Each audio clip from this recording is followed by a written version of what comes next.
Shalom, selamat malam Bapak Ibu Saudara Gereja Baptis Indonesia Salatiga yang dikasihi dalam Tuhan. Bagaimana kabarnya minggu ini?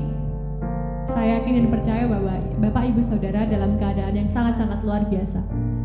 Pada Rabu malam hari ini kita akan berdoa Rabu bersama keluarga. Kita akan mengawali dengan menyanyikan lagu Lingkupiku.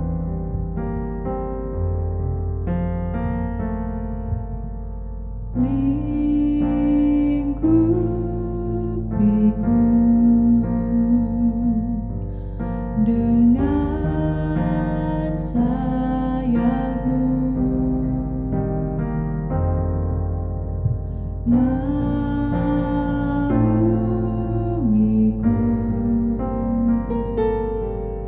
dengan kuasa-Mu di saat badai bergelora. Ku akan terbang bersamamu, Bapa Kau Raja atas semesta. Ku tenang sebab Kau Allahku. Kita nyanyikan lagu ini dari awal, Lingkupiku. Lingkupiku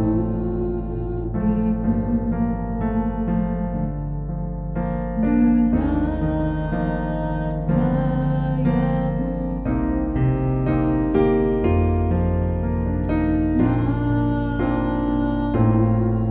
naungiku, dengan kuasa-Mu di saat badai bergelora. Ku akan terbang bersamamu, Bapa Kau Raja atas semesta. Ku tenang sebab Kau Allahku. Di saat badai bergelora, ku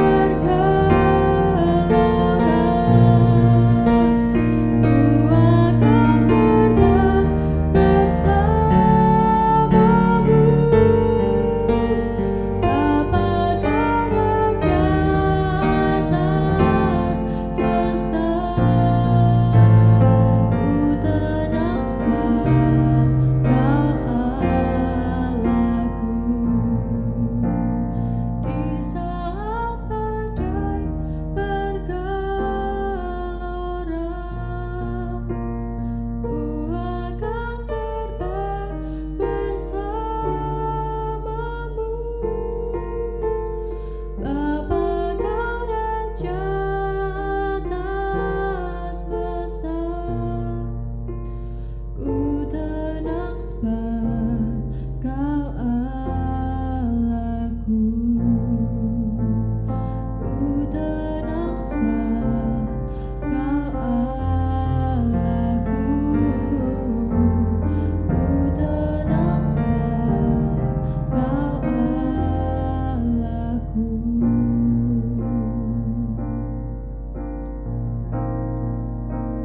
Terima kasih Tuhan atas genap berkat yang telah Engkau berikan kepada kami. Terima kasih untuk segala yang telah Engkau berikan kepada kami Tuhan. Setiap anugerah, setiap kasih yang sudah Engkau curahkan kepada kami. Pada malam hari ini Tuhan, kami berkumpul bersama keluarga untuk bersama-sama berdoa Rabu bagi bangsa, bagi negara, bagi gereja, bagi keluarga, dan bagi diri kami sendiri. Terima kasih Tuhan. Biarlah apa yang kami doakan pada hari ini Kau dengar. Terima kasih Bapa. Hanya di dalam nama Tuhan Yesus Kristus kami telah berdoa dan mengucap syukur kepadamu. Haleluya. Amin.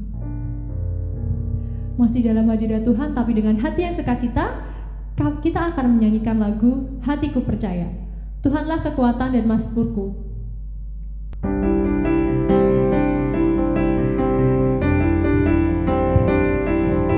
Tuhanlah kekuatan dan mazmurku, Dia gunung batu dan Tuhanlah kekuatan dan mazmurku, Dia gunung batu dan keselamatanku. Hanya padamu hatiku percaya, Kaulah menara dan kota perlindungan. Tuhanlah kekuatanku, Tuhanlah kekuatan dan mazmurku, Dia gunung batu dan keselamatanku. Hanya padamu hatiku percaya, Kaulah menara dan kota perlindungan.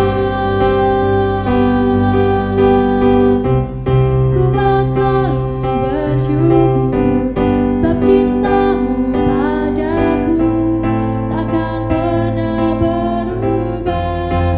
Hatiku percaya walau bumi bergoncang, gunung-gunung beranjak, namun kasih setiamu tak pergi dariku.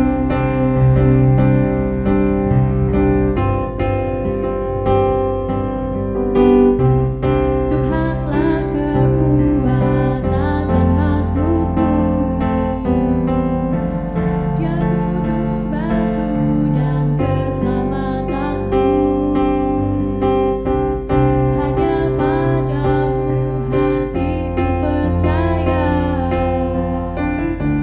Kaulah menara dan kota perlindungan. Ku mau selalu bersyukur sebab cintamu padaku takkan pernah berubah. Hatiku percaya walau bumi bergoncang, gunung-gunung beranjak, namun kasih setiamu tak pergi dariku. Ku mau selalu bersyukur sebab cintamu padaku takkan pernah berubah. Hatiku percaya walau bumi bergoncang, gunung-gunung beranjak, namun kasih setiamu tak pergi dariku. Kasih setiamu tak pergi dariku. Kasih setiamu tak pergi dariku.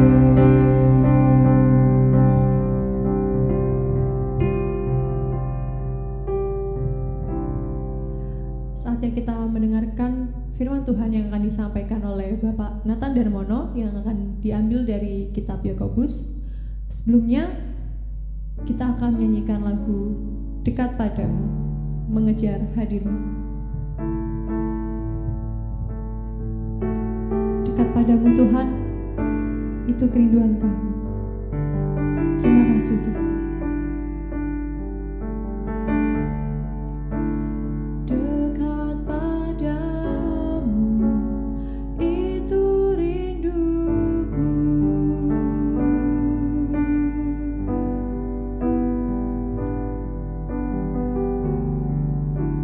Setiap kataku, Kau pun menunggu.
Selamat sore. Apa kabar? Tuhan memberkati. Ibu bapak yang diberkati Tuhan, pada sore hari ini saya diberi tugas untuk menyampaikan firman Tuhan di dalam doa Rabu. Dan secara kebetulan Rabu yang lalu Guru Injil Bapak Rian Herista Adi juga menguraikan dari kitab Yakobus. Dan pada sore hari ini saya juga menguraikan tentang kitab atau surat Yakobus. Mari kita berdoa. Ya Allah Khalik dan bumi yang kami puji, kami sembah dalam nama Tuhan Yesus Kristus, Tuhan yang sumber hidup, sumber harapan, sumber kekuatan kami, Tuhan yang telah memberi kami anugerah keselamatan karena kasih-Mu yang luar biasa, tidak memperhitungkan pelanggaran kami, kejahatan kami, noda, celah, dan aib kami. Kami bangga mempunyai Allah seperti Dikau ya Tuhan, Allah yang hidup, yang selalu menyertai kami dan tidak pernah melepaskan kami, meninggalkan kami, dan membiarkan kami ya Tuhan. Tuhan selalu menyertai setiap langkah kami. Ya Tuhan, biarlah Tuhan buka mulut dan lidah hamba-Mu ya Tuhan, terlebih dahulu hilangkan segala noda, celah, dan aib, agar supaya firman-Mu bisa hamba uraikan dengan jelas ya Tuhan. Terpujilah nama-Mu Tuhan, kekal selama-lamanya. Dalam nama Yesus kami berdoa. Bapak Ibu yang diberkati Tuhan, saya akan membacakan dari kitab Yakobus.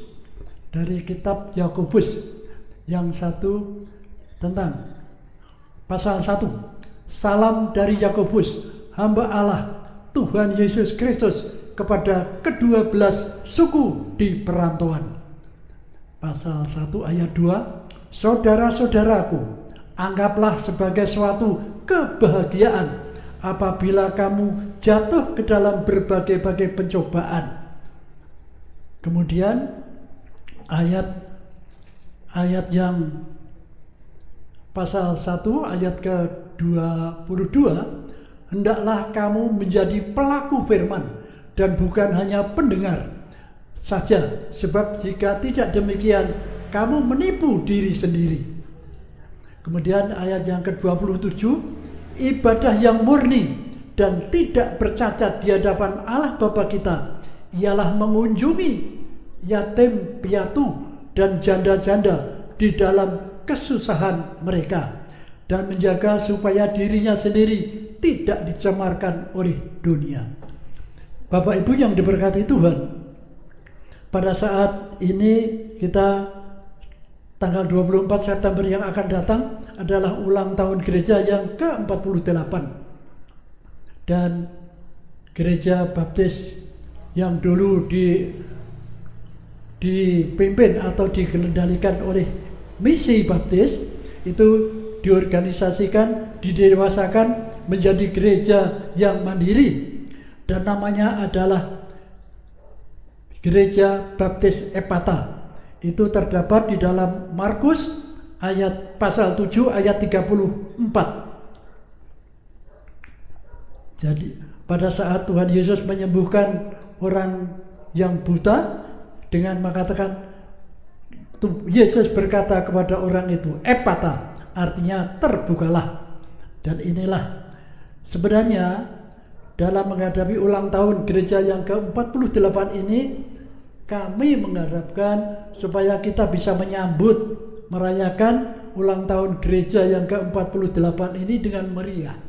Tetapi karena adanya protokol kesehatan yang ditetapkan oleh pemerintah, supaya kita tidak membuat kerumunan, selalu memakai masker, selalu cuci tangan, tidak berkerumun. Dan inilah yang menjadi kendala kita, bagaimana kita memperingati ulang tahun gereja yang ke-48 ini menjadi berkat bagi saudara dan saya. Kita sudah 6 bulan tidak bisa melaksanakan ibadah, baik ibadah pagi, ibadah sore, persekutuan doa Rabu, maupun kegiatan-kegiatan yang lain menjadi terhambat karena adanya protokol kesehatan yang harus benar-benar kita taati, kita lakukan dengan sungguh-sungguh. Dan ternyata pandemi COVID-19 menimbulkan dampak berupa kesulitan, kesukaran, dan kesusahan bagi kita semuanya. Itu menjarah juga baik pergaulan kita, ekonomi kita, penghasilan kita, kesejahteraan kita. Saudara dan saya benar-benar mengalami serba banyaknya kesulitan, kesukaran. Tetapi kita berdasarkan yang telah Tuhan ajarkan oleh Tuhan Yesus kepada kita pada waktu kita mempelajari kitab Yakobus ini adalah tepat waktunya di dalam masa kesusahan, kesulitan, kesukaran. Tuhan memberi kita pedoman untuk menganggap bahwa kesusahan, kesulitan, kesukaran adalah kebahagiaan pada waktu kita menghadapi berbagai pencobaan. Dan ternyata Tuhan mengingatkan kepada kita, memberi kekuatan kepada kita di dalam masa yang serba sulit.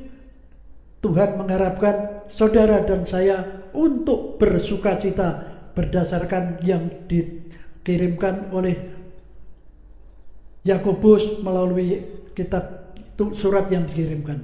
Bapak Ibu yang diberkati Tuhan, ada yang menggelitik di dalam hati saya di dalam membuka surat Yakobus. Di dalam daftar isi daripada Alkitab ini, kalau sesudah kisah Rasul Paulus selalu membuat surat Rasul Paulus kepada jemaat di Tesalonika, Korintus dan sebagainya. Paulus juga membuat surat kepada Timotius, kepada Titus, kepada Filemon. Dan ternyata Yakobus ini menurut judulnya saja hanya surat Yakobus. Ini yang menggelitik saya untuk mempelajari lebih dalam. Ada apa di dalam surat Yakobus ini?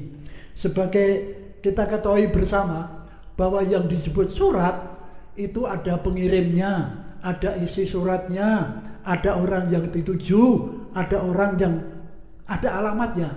Tapi di dalam surat Yakobus ini hanya disebut surat Yakobus. Nah, ini yang menggelitik saya, ada apa di belakang ini. Dan ternyata sesudah saya mempelajari surat Yakobus memang benar-benar ditulis oleh Yakobus. Pasal 1-nya, salam dari Yakobus, hamba Allah Tuhan Yesus Kristus kepada kedua belas suku di perantauan.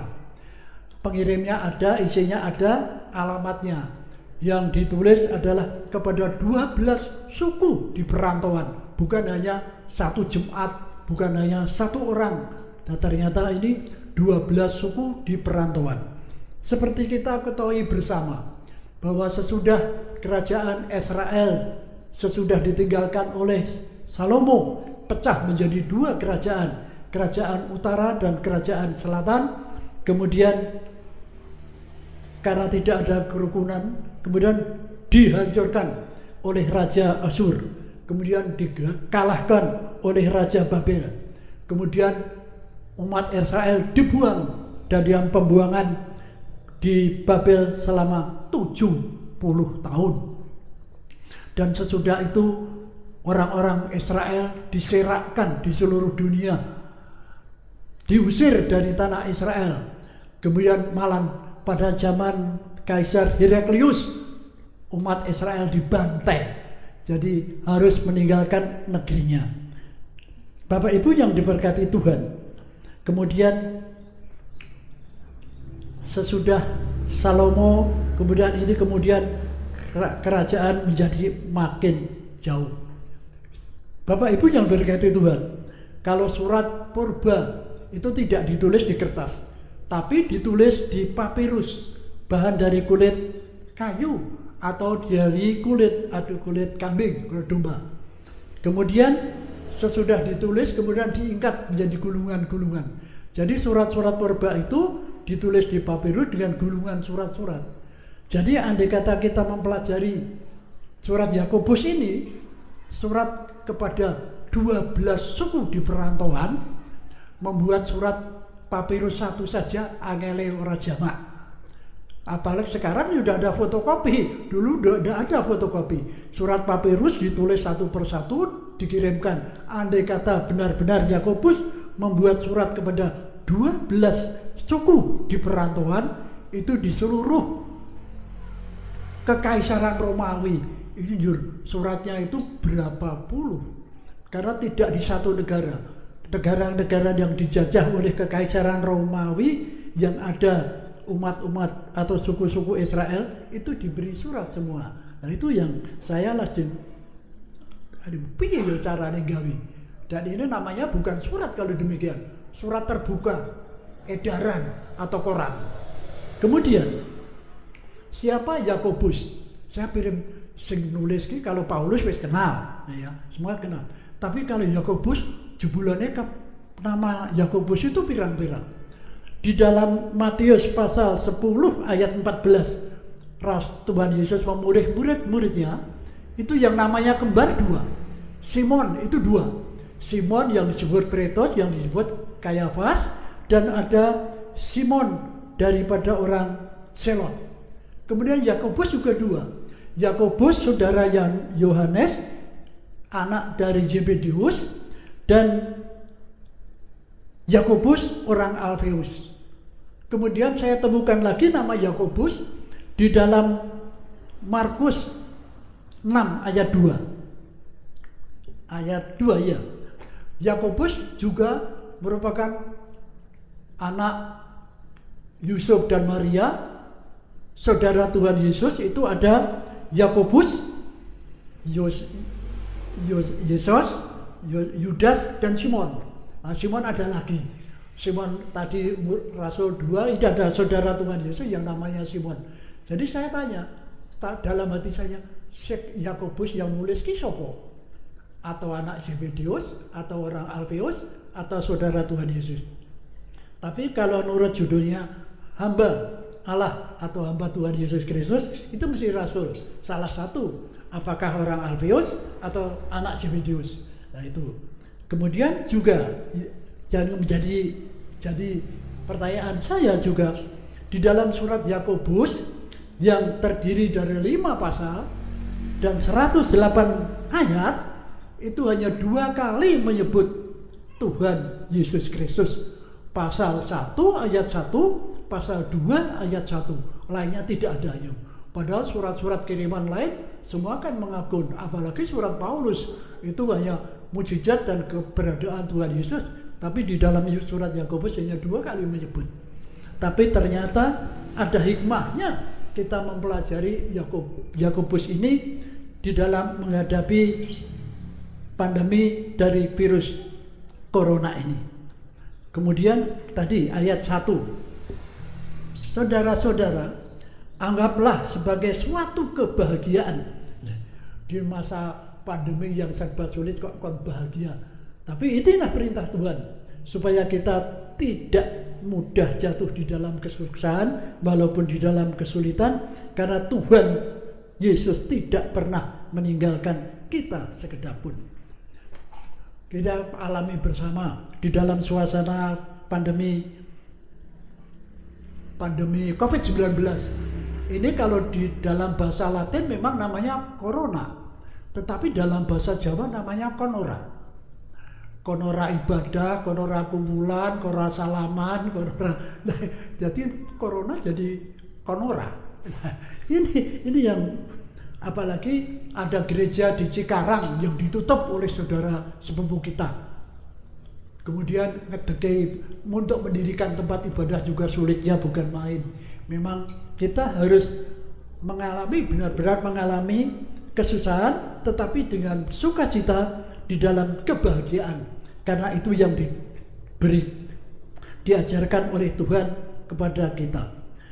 Kemudian dalam Yakobus 1 ayat 22, pendengar dan pelaku firman. Bapak Ibu yang diberkati Tuhan, kalau orang beriman itu mesti menjadi pelaku dari firman Tuhan. Itu betul ya. Jadi orang beriman itu menjadi pelaku firman. Tetapi kita hendaknya tidak hanya sebagai pendengar, tapi benar-benar sebagai pelaku. Kemudian yang pasal 2 ayat 17, demikian juga halnya dengan iman. Jika iman tidak disertai perbuatan, maka iman itu pada hakikatnya adalah mati.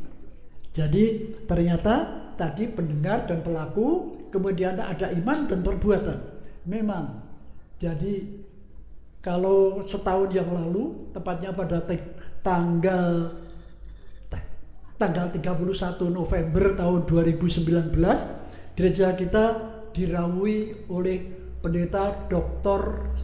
Stefanus Priantoro Widodo MA.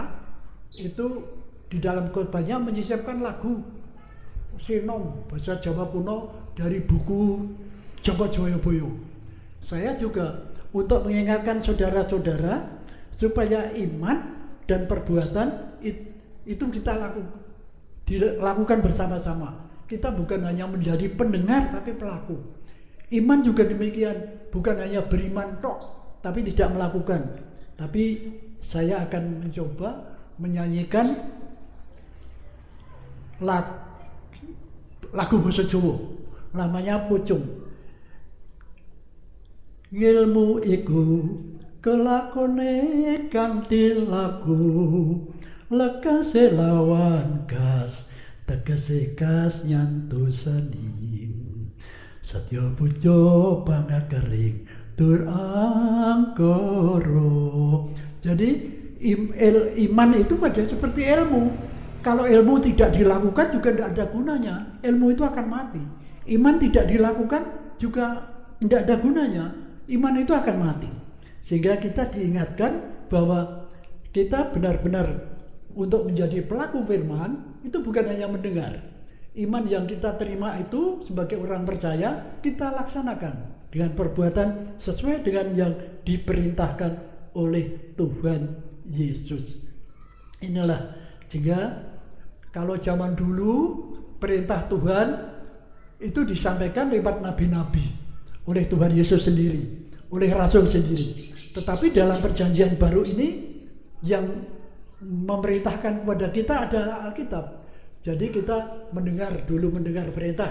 Kita mendengar firman itu bukan hanya sekali dua kali. Di gereja itu berkali-kali. Di luar gereja berkali-kali. Tetapi kalau lupa, kita juga harus. Karena ada ahli mengatakan bahwa mendengar itu yang nyantel di kuping itu hanya 10%. Lainnya lupa. Kalau ada perintah Tuhan yang nyantel di telinga saudara dan saya hanya 10%, lainnya lupa. Kapan kita bisa melaksanakan?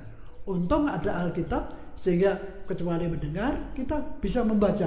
Nah itu yang kita supaya lupa itu bisa terkikis, kita nek lupa ya moco. Nah itulah. Itu yang menjadi berkat bagi kita sekalian. Kemudian mari kita di dalam menghadapi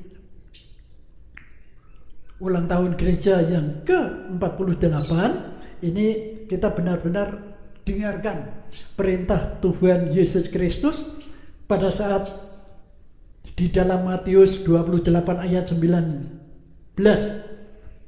Pergilah, jadikan semua bangsa itu muridku. Baptislah mereka dalam nama Allah Bapa, Allah Anak dan Roh Kudus. Ajarlah mereka segala sesuatu yang telah kuperintahkan kepadamu. Jadi Tuhan Yesus memerintahkan kepada kita untuk pergi, untuk membaptis dan untuk mengajar. Dan ini tepat sekali pada waktu kita menghadapi ulang tahun gereja, kita benar-benar mendengarkan, membaca sekali lagi perintah Tuhan supaya kita lebih diberkati. Pada waktu ulang tahun gereja ini, saya ingatkan lagi di dalam Yakobus pasal 1 ayat 27, ibadah yang murni dan yang tak bercacat di hadapan Allah Bapa kita ialah mengunjungi yatim piatu dan janda-janda di dalam kesusahan mereka.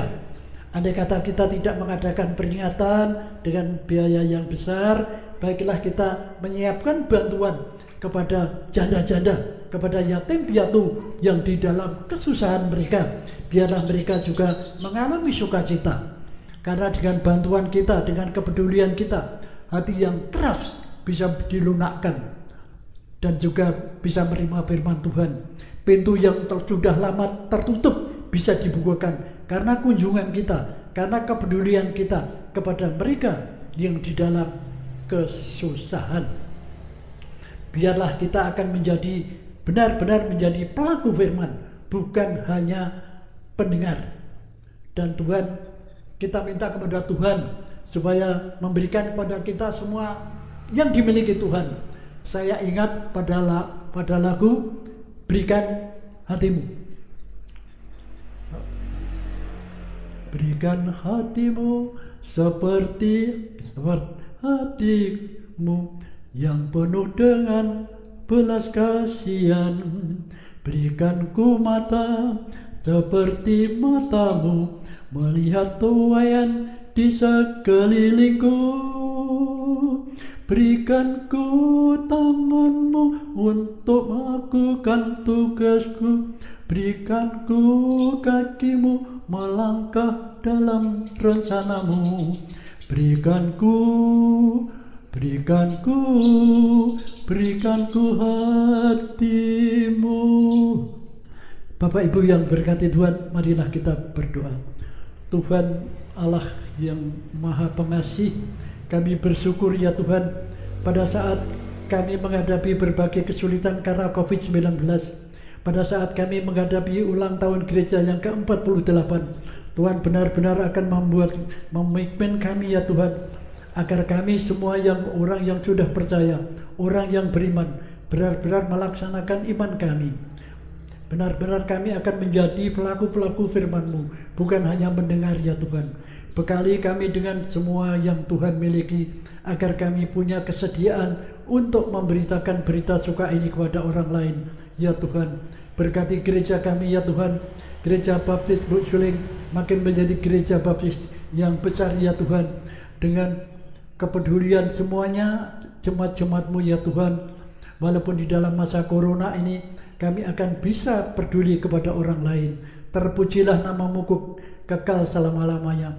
Dengan segala kerendahan hati kami naikkan doa ini dalam nama Putra-Mu yang tunggal, Tuhan kami Yesus Kristus. Haleluya. Amin. Untuk meresponi firman Tuhan yang telah disampaikan pada malam hari ini, kita akan menyanyikan satu lagu, Kaulah Harapan.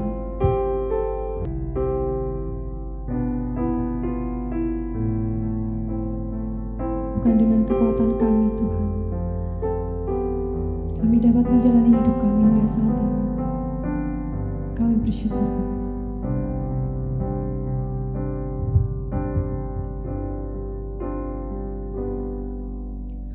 Bukan dengan kekuatanku ku dapat jalani hidupku, tanpa Tuhan yang di sampingku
Selamat berdoa bersama keluarga.